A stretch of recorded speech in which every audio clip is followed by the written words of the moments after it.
Hello guys, welcome back to our channel.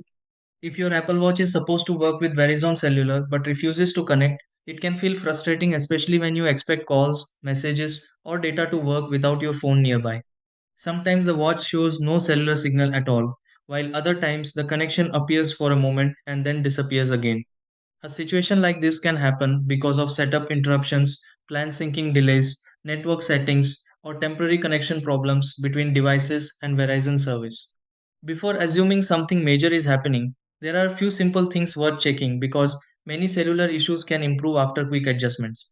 Let's go through several easy steps that may help fix an Apple Watch not connecting to Verizon Cellular. Try this. Step 1. Open cellular settings on the Apple Watch and check whether the Verizon plan still appears active.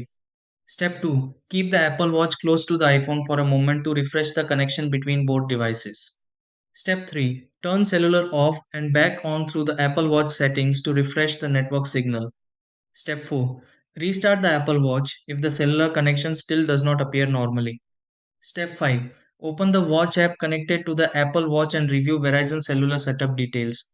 Step 6. Check the signal indicator on the Apple Watch and confirm Verizon Cellular begins working properly again.